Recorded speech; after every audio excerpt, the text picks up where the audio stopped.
Hi, y'all. Welcome back to my channel. My name's Jared, and today we're going to talk about secured credit cards. What they are, what they're used for, and how they'll help you raise your credit score from a burning dumpster fire to something good enough where you can get decent credit cards and maybe like an auto loan or something like that. So, if you're ready, let's get into it. Okay, so what is a secured credit card? All a secured credit card is it is a regular credit card that you get from a bank or a credit union, but you go into the bank and you say, I would like to put a security deposit down and get a credit card. The reason why banks do this is because they may see you and they're like, he's a little too high risk. His credit score's kind of terrible and we don't want to take the risk. But if he's willing to put money down to back his credit card, we're willing to issue him a credit. We're willing to give him a credit card. Now, why do banks do this? They do this for two reasons. One is secured credit cards have zero risk to the bank, none. The reason why they have zero risk is because the money that you borrow on the credit card, they already have.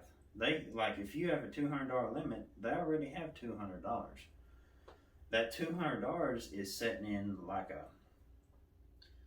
a savings account or something that you can't touch, and the bank's covered on their end. They got no worries.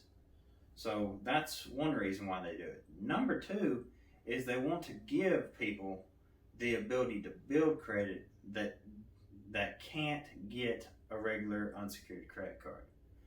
They know that a lot of people have trashed credit, so they use secured credit cards as kind of a way to get your foot in the door.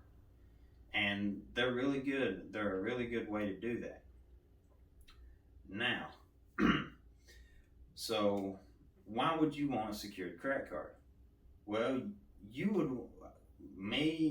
anybody would want one if our credit's trashed, and like I said, we applied for a regular credit card, and we couldn't get one. They just won't give us a credit card because our credit's too bad. So what we do is we say to them, okay, well, I'm willing to put $200 down, and then I get the credit card, and then once you get the credit card, then you can go to Walmart's or Walgreens or wherever and Best Buy and spend what you normally spend on the credit card and pay it off every month. And that's building history with the bank and with the credit bureaus. So with that history, maybe in 12 to 24 months, you can apply for other credit cards and get you a regular unsecured credit card. So, what are some pitfalls of secured credit cards? Well, one obvious pitfall of secured credit cards is you have to come up with a security deposit. And a lot of times the security deposits for secured credit cards are at least $200. And if y'all are like me, $200 is not the easiest thing to come by. It takes a pretty good little bit of work to get $200. So that's kind of one barrier. And then once you give it to the bank, it's locked up until either they unsecure the credit card or you close the account. So it's not like you can touch that $200 once you give it to them, or that deposit. The deposit can be different amounts, but you can't touch it. So that's one pitfall. The second pitfall of secured credit cards, and this doesn't apply to all secured credit cards, some companies are better than others. Like, for example, Capital One, with their secured credit card, it has no annual fee. So you're not paying a yearly fee just to hold the card. But with some of these secured cards from companies, you do end up paying $39 or $59 a year just to hold the card. Now, if you're sitting there thinking, why would I pay $59 a year or $39 a year for a card when I gave them my deposit? And if you're thinking that, you're on the right track. You should be thinking that, because that's just more money out of your pocket and more money going into the bank's coffers. And there's no reason for that. So you shouldn't be doing that. So let's get into some things that you should do with your secured credit card. One is you want to charge money on it and pay it off. And when you pay it off, I highly advise, especially if you run a lot of money through a low limit card,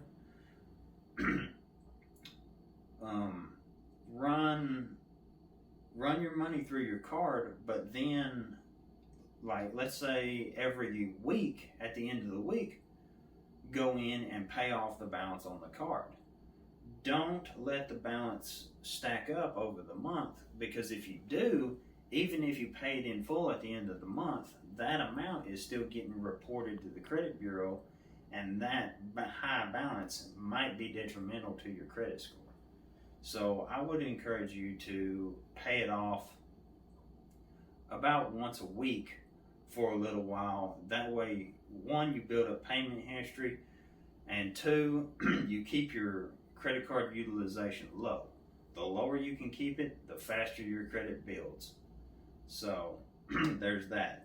Another thing, don't ever miss a payment, even if it's by 1 day, because if you miss a payment, if it's just by 1 day, they'll sock you with a late payment fee, which kind of sucks, but it's not that bad. I think late payment fees for like Capital One's like $38, which is a lot of money. So don't do that.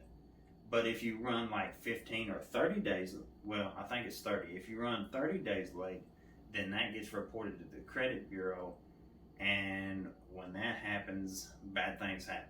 Your credit score is going to tank. So, and you're in the building phase of your credit, so you don't need it tanking.